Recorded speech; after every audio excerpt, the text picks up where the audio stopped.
Are you good with my tears, or do you want to move over a little bit? You move over. Yeah, just to this. Right here? There we go. Up. There we go. Okay. Do you feel like you have home field advantage at the Atlanta City Games? No, I don't feel like I have home field advantage, but it does help that I'm from here. So it's always great vibes coming back here to run. Tia, how are you feeling after the 12:19, the amazing run at Grand Slam a couple weeks back? I feel pretty good. I feel confident. We got a good marker. We went back to training. We worked on some things to potentially improve it, clean some things up, because I definitely have a lot more things to work on. So yeah, I feel good coming into this race. Have you really still kind of been in a training block over the past couple weeks? Because your times have been dropping week over week every time you've competed. I would like to say my coach is this type of coach that likes to break things down, so I do a lot more film study than I have before. I'm learning more about my body. I'm getting older. We're able to break down hurdles, and for me to understand it as an athlete differently than I have in the past. So I feel like we just really reached a different barrier for me to understanding track and field itself and hurdles. So once I put all those things together and put it on the track, I feel like it's just inevitable from there, because as you know, of last year when I ran indoor, we were getting it together, broke the world record, but unfortunately I fell and tore my ACL, so I wasn't able to complete my season. So we're just carrying on what we were trying to do last year. How often do you watch film? Every practice, really, more so every rep. After I get off the track, we may record it and I'll look at it, and if there's some things I need to work on, we fix it right then and there. When you run 12:19 this early in the season, when you did that, was there a number that popped into your head like, ooh, I could go 12, whatever? I'd like to say I can break the world record. So anything I put my mind to, I know I can do. As long as all my ducks are in a row and have my faith under God, anything's possible. Were there any ducks that you're really working on that you need to get in a row? You know, there's always some ducks quacking, so we're going to see. But, you know, we're still early, so we're not in a rush to do anything. You know, time and place is definitely important right now. But, you know, what's most important is to come out here for Adidas and go out there and give a show. Potential sub 12? What'd you say?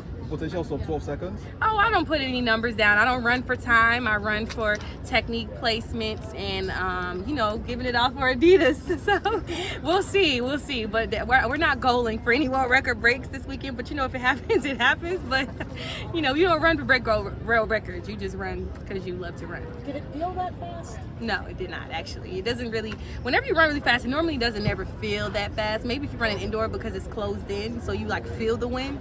But no, it didn't really feel that fast. We knew it was fast, but I couldn't tell you what the time was until I saw it, so. And the made-up track, how would you evaluate it? Say that again? The made-up track, do you think it's fast or? I think it's very bouncy. It's very different than the tracks where we normally run at, but that's the whole point of this great meet that they put on. It's a bouncy track, so, you know, it's going to be some fast times out there. How will you approach this differently on a different track? I definitely would say that pre-meet is definitely most important. So the different approach would be coming out to pre-meet and getting on the track, getting a feel for it, and knowing your body. So if I go out there and I'll hurdle and coach will be like, you need to push on the ground a little more or dial it back a little more because the track is a little bouncy, then that's what we need to do. How do you maintain your success and focus with off-track distractions and everything and still find success? My Bible. I'd like to say I just read a lot. I stay in my Bible. I stay grounded. I stay at home. I go to practice, come home, do my regimens. You know, I just stay head down, dial down. So that's how I keep my success. What are some of your pre-race preparations? I'd like to wake up in the morning, thank God for my day. I read my Bible. I'll eat breakfast for the most part. I just do whatever makes me happy. Just make sure I listen to my coaching. My coach is whatever she tells me to do at the time. Pre-meet. For the past 2 years, my first time actually doing a shakeout before I run. So I feel like that's definitely something that I interpreted into my regimen, and it has definitely helped on the track. Tia, since the last time you were here, of course, Grand Slam is now in full bloom and you benefited greatly from it. What's your feelings and thoughts on the whole more money in track and field? I absolutely love it. I definitely think that Grand Slam is bringing a lot more attention to track and field. It's definitely a blessing that I'm able to experience this and be a part of it.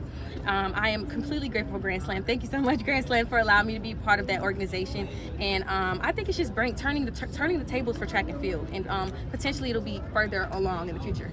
What do you think about going to once every 4 years, huh? Yes. Would you say? the 2-day format? What do you think? I definitely like it. It's definitely unique running the hurdles and then the 100 after. There'll be no 3-day, 2-day info. 2-day, yeah. But I definitely think it's unique, and it's giving us prepare for those 3 rounds that we have coming up down the line. So I definitely like it. Okay, thank you, Tia. Thank you.